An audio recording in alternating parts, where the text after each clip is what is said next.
So now we're going to do some work with the shell method, and we're going to take a look at example 2. We're going to find the volume of the region enclosed by the x-axis, this parabola 3x minus x squared, and we're going to revolve it about the line x equals -1.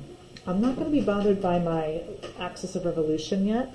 I'm going to see if I can find this region, and this region has the x-axis and this parabola 3x minus x squared. So I know it's a parabola, I know it opens down, and I think just to get a better sense of like, how do I sketch this, just, whatever, I'm going to factor out an x. I'm basically hunting for the x-intercepts.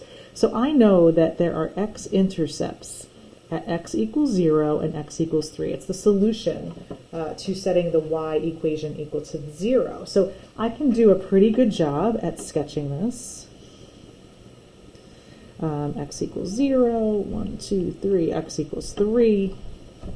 And I'll go ahead and draw an upside down parabola. Pretty good. Okay, now that's all I need to draw, because my region is the region enclosed by the x-axis and this parabola. I can see where it is. Let me shade it. All right, let me go to a shading here. That's my region R. Okay, so I'm going to take a look and kind of now think about my axis of rotation. So my axis of rotation is over here at x equals -1. So that's, now I actually care about my spinner. So that's a vertical line. That's over here at -1. I like to bold it out and make it obnoxious. And we can kind of see here, we have a little bit of an issue here. If I try to stick to the previous methods, if you're like, no, I like disk and washer, I'm just going to use those for everything and everything's going to be fine. Everything is not fine on this particular problem. You can't use the disk method. If I try to draw a rectangle perpendicular to my axis of rotation, I run into a serious problem here. While if I move it up or down, it is consistent. Unfortunately, it's on the same exact equation. So how do I even discuss distinguishing cap r from little r? I mean, it would be a washer method. It's not touching the axis of rotation, but there would be no way for me to do it. Here it would be like x minus 0, and here it's x minus 0, but it's the same exact equation. So you're really in a bit of a bind here. You have to think differently. There is no way to force, a disk or a washer in this situation. Algebraically, there are some ways you could, but it's really not worth the time. It's much more challenging to do. So I'm going to get rid of that. I got rid of a little too much, and I'll just reshade. So here's my region. I'm instead going to use that shell method. So now I'll get in here and I will draw a rectangle. It doesn't matter where in the shaded region you want to draw it, anywhere you'd like, but you want to make sure that this is consistent and doable. So the top endpoint, if I move it left or right, is always on that parabola, and the bottom endpoint, so I can label this like any xy ordered pair. The bottom endpoint is, well, I could have any x coordinate, but the y coordinate is 0. So it's consistently the same. I did something parallel, so I am in the shell method. Okay. So I'm going to draw my picture out for the things I need for the shell method. I need, let's see, I need r, which is the distance from the rectangle to the axis of rotation. That would be, that distance there is right minus left. That's this x coordinate minus this x coordinate of -1. So x minus -1. That's x plus 1. Okay, now, what else do I need for the shell method? I need h. I need the height of the rectangle or the length of the rectangle. So this is top minus bottom. So that would be, well, the y coordinate, which is variable, minus the y coordinate of 0. So you can kind of see here in the shell method, you're using top minus bottom and right minus left in every single one of these situations.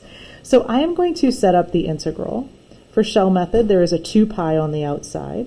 It's the integral of r, which is x plus 1. times h, which is y minus 0, and that rectangle is clearly drawn vertically. This integral is dx. And just think about, again, that is a powerful part of your integral setup. That tells you your limits of integration come from the x-axis, which happen to be our x-intercepts, which is what helped us graph this parabola anyway.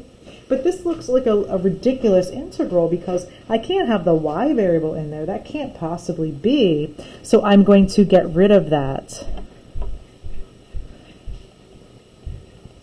with what is appropriate. What is the swap for y? Well, the swap for y is 3x minus x squared. There it is. Okay, so as far as setting up an integral that represents this volume, mission accomplished. This actually did say find the volume, so I suppose I will get in here and I will do this. I'm going to FOIL this out. Again, U substitution, I'm not going to go there yet because I want to see what basic algebra does for me, and just multiplying this out is actually going to solve this issue pretty quickly. X squared plus 3x minus x cubed minus x squared. Okay. So I'm going to get all of this together.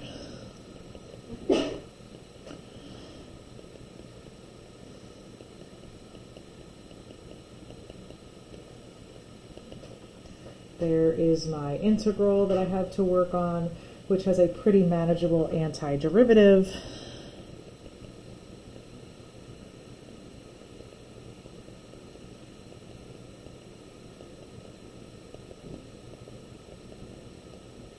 Which I'll evaluate at 3 and 0. And, you know, I'm sure you can plug in the numbers at this point. You can plug in that 3. The subtraction there would just be a 0. You're looking for a final answer here of 45 pi over 2. So I really want to talk a lot about the setups because I feel like that's the most important part. I'm pretty confident that, you know, with where you guys are at here, if you get to this moment here of like, hey, here's my integral, that you can solve this integral. But crunch the numbers, make sure you get that final answer for the volume. Okay, so let's talk about the next example, because again, I really want to focus on these setups. So here it says shell method preferable. So let's see what that means. Let's actually sketch this. And I like the way that this one is phrased because they first start out by talking about the region, right? And then here there's this like about the y-axis. I'm going to ignore that for right now and really focus on drawing the region that they're talking about. So I'm going to draw the parabola x squared plus 1. That's just a basic regular old parabola that's moved up 1 unit.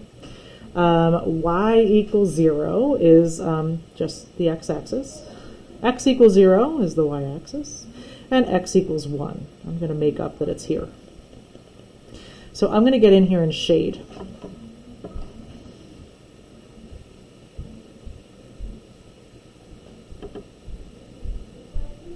Okay, so now that I have my region shaded with those 4 equations, I'm now going to put my spinner into the problem. Now I actually care about where I'm revolving. I'm revolving about the y-axis, so I'm going to make that really obnoxiously dark. That is my spinner. And so I can think about what method I will be in. Now, you could dig your heels in and say, I don't like shell method. I'd like to use disk or washer. And what you'd have to do is put the word and in the middle. If you are going to do a rectangle that is perpendicular to the axis of rotation, by all means you can. Because in this section, you would have a washer method. You can kind of see consistently the right endpoint would be on the vertical line x equals 1. The left endpoint is clearly on that parabola until you get here. Now I've got a situation where this section, it's different. Now this section, again, it's perpendicular, totally great. It's touching the axis of rotation. So this would be a disk method. So up here, to represent the volume spinning that little section around, it would be a washer method. And spinning this little section around, it would be a disk method. And by all means, if you would like to do that, go ahead. You would need 2 integrals. So handling this in a perpendicular rectangle scenario means you're going to have 2 integrals. One is going to be a washer method, cap r squared minus little r squared. And one is going to be a disk method, which is just squaring r squared. Okay. What I'm going to do is change my perspective. Instead of doing, I took a little too much off there. Instead of doing a perpendicular rectangle, I am going to do a parallel. So let's reshade what we've got going on. And again, this says shell method preferable, not necessary, just preferable. Okay. So now I'm going to come at this with a shell method approach because I'd much rather only do one integral than two. That's just the way I am. So I'm going to switch over. Shell method would be one integral. I'm going to draw that rectangle that is parallel to the axis of rotation. Got it. It is consistent so that the top endpoint is always on y equals x squared plus 1. And the bottom endpoint is always on the x-axis. So I'm going to label that. That's x comma 0. And this is any random x comma y that you could imagine. So let's run through what we need to establish for the shell method. What I need to do is I need to decide what r is. Now again, r is the distance from the rectangle to the axis of rotation. That would be x minus 0. I also need h, which is the length of that rectangle, which is y minus 0. So I have right minus left for r, and I have top minus bottom for h. So I'm going to set up my integral, and I'm going to have the 2 pi on the outside. Remember, disk and washer just have a pi on the outside, but shell method has a 2 pi. I'm going to write whatever r is, which is x minus 0, and h, which is y minus 0. Now again, this was a vertical presentation, which is dx, which now also tells me my limits of integration should come from the x-axis. The lowest x value I could start building these rectangles would be at x equals 0, and I go all the way into the end until I get to x equals 1. Now, this looks ridiculous because I have to have the integrand all in terms of the x variable, which means I need to ditch the y, and I can. So that is the integral that represents the volume of this region of revolution.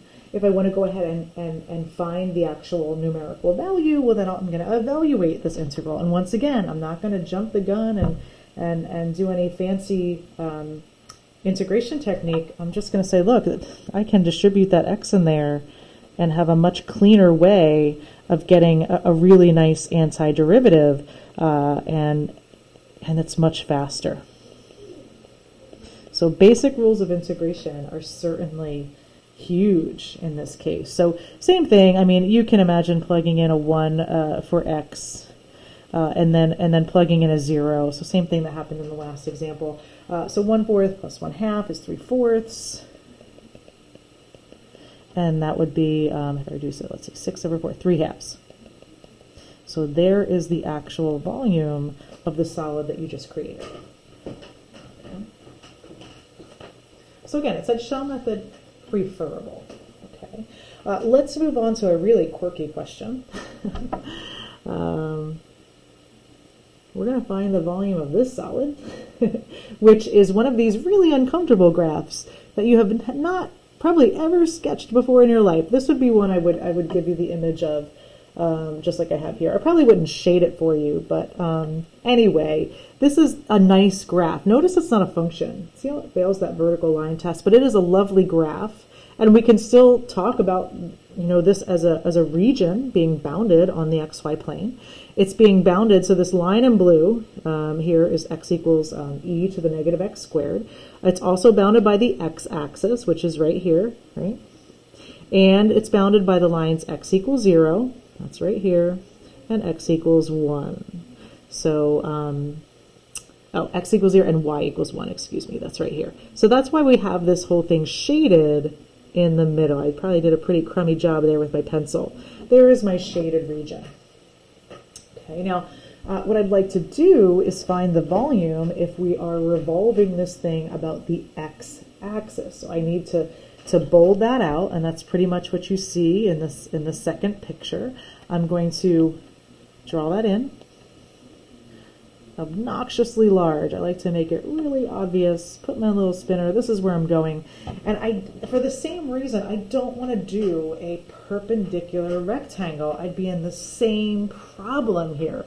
If I try to do a perpendicular rectangle, I would have one rectangle that looks pretty good there.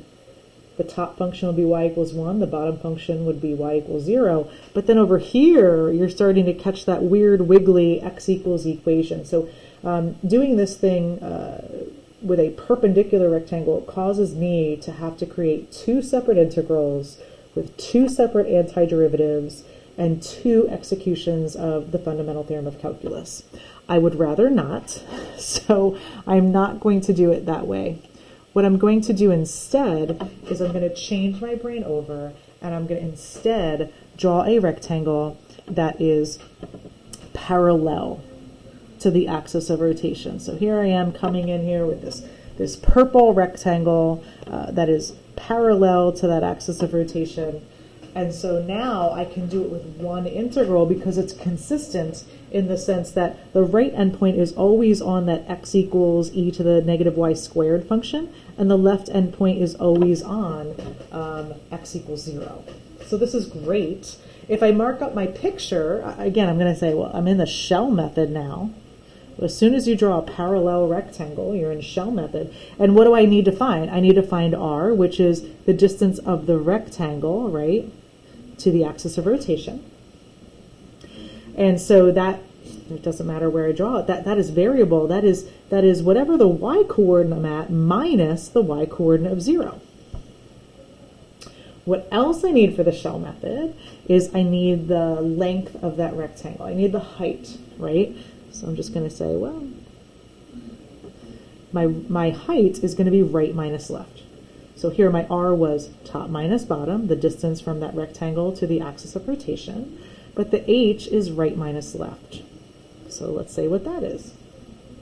That's going to be x minus 0. Okay. I'll put it together. R is y minus 0, and h is x minus 0, and this is drawn horizontally clearly, so this is an integral dy, which now tells me where I should be going to get my limits of integration. I should be starting to build my volume here at the lowest point, y equals 0, and going all the way up and stopping at y equals 1. This is a ridiculously looking integral because I am not allowed to have an x variable in it. It clearly is marked as dy, so I need to ditch what x equals, and x happens to equal e to the negative y squared. So this would be an integral that represents the volume that you're seeing here. If I want to actually find the volume, so I can certainly do that by evaluating this integral. Now, this one is fancier. There is no algebra to save me here. This is not a known antiderivative. You have a y multiplying an exponential. This absolutely is going to be the scenario to execute a u substitution. I'm going to let that be u.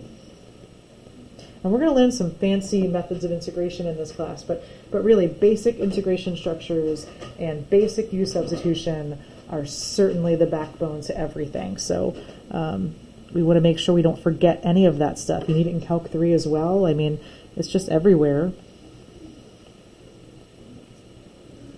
All right, so I'm going to go ahead and switcheroo this around. Now, my integral already had a y, I have e, and again, I let the negative y squared be u. My replacement for dy is du over negative 2y, and that is perfect because that allows my y's to cancel. I'm not bothered by that negative 2 because I'm just going to pull that out of the integral anyway. Notice I kind of lost my limits of integration, and I lost the 2 pi. I'm going to bring all that back. I'm really focusing on the antiderivative here. Okay, so I'm going to come up with the antiderivative, which, well, the antiderivative of e to the u is itself. It can be confusing, right? Because it feels like you didn't do anything, but you did. And what I'm going to do with that is say, look, now that I switch back to the y variable, now it's appropriate for me to evaluate at 1 and then 0. I also don't want to forget about that 2 pi, so I'm going to kind of bring that back into play. So it's almost like I'm drawing an arrow here and saying, here's where I'm going to pick up the pieces. Here's where I'm going to evaluate this. I'm going to first evaluate at 1.